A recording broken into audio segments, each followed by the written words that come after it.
അന്താരാഷ്ട്ര ബഹിരാകാശ നിലയത്തിലേക്ക് ഒരു ഇന്ത്യക്കാരനെ നാസയുടെ സഹകരണത്തോടെ അയക്കാനുള്ള ISROയുടെ ശ്രമം വിജയം കാണുന്നു.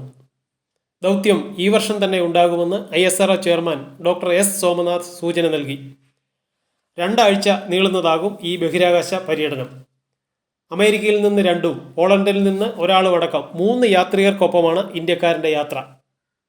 അമേരിക്കയിലെ ടെക്സസ് ആസ്ഥാനമായ സ്വകാര്യ ബഹിരാകാശ ഗവേഷണ സ്ഥാപനമായ ആക്സിയം സ്പേസ് കമ്പനിയാണ് ഇക്കാര്യത്തിൽ ISROയുടെ പങ്കാളി.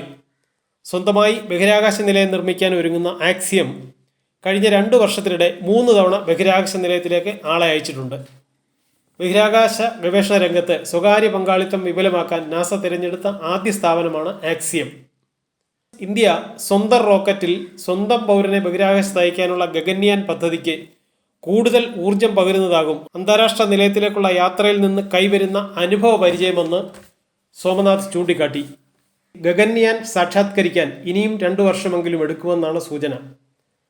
ആളില്ലാത്ത 2 പേടകങ്ങൾ പരീക്ഷിച്ച ശേഷമാകും ആളെ കയറ്റിയ യാത്രയെപ്പറ്റി ആലോചിക്കുക. ആളില്ലാത്ത പേടകത്തിൻ്റെ ആദ്യ വിക്ഷേപണം അടുത്ത വർഷം ആദ്യം ഉണ്ടാകുമെന്ന് കരുതുന്നു.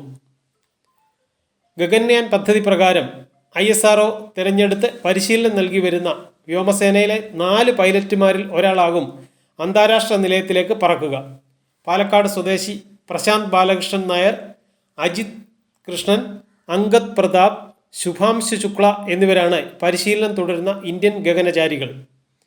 അന്താരാഷ്ട്ര നിലയത്തിലേക്ക് പറക്കാനുള്ള പ്രത്യേക പരിശീലനത്തിനായി ഇവരിൽ 2 പേരെ അമേരിക്കയിലേക്ക് അയക്കാൻ ISRO തിരഞ്ഞെടുത്തിട്ടുണ്ട്. ഈ 2 പേർ ആരൊക്കെയെന്ന് ISRO വെളിപ്പെടുത്തിയിട്ടില്ല.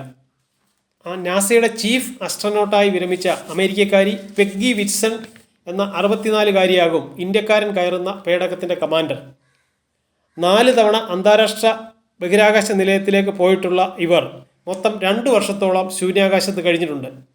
ഏറ്റവും കൂടുതൽ ദിവസം ബഹിരാകാശത്ത് കഴിഞ്ഞ അമേരിക്കക്കാരിയുമാണ് പെഗ്ഗി. നിലയത്തിന് പുറത്തിറങ്ങി ശൂന്യതയിൽ 66 മണിക്കൂർ ഇവർ സ്പേസ് വാക്ക് നടത്തിയിട്ടുമുണ്ട്. ആക്സിയം സ്പേസ് കമ്പനി ബഹിരാകാശത്തെ ആളെ അയക്കുന്നത് സ്പേസ് എക്സിൻ്റെ ക്രൂ മോഡ്യൂളിലാണ്. 1ാമത്തെ ആക്സിയം ദൗത്യം 2022-ലായിരുന്നു. 4 പേർ കയറിയ പേടകം ബഹിരാകാശ നിലയത്തിലെത്തി 17 ദിവസം യാത്രക്കാരുമായി സുരക്ഷിതമായി മടങ്ങി വന്നു.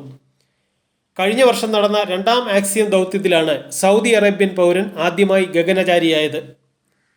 ഈ ദൗത്യത്തിൽ മിഷൻ കമാൻഡറായിരുന്നു പെഗ്ഗി വിറ്റ്സൺ. 3ാമത്തെ ദൗത്യം ഈ വർഷം ജനുവരിയിലായിരുന്നു.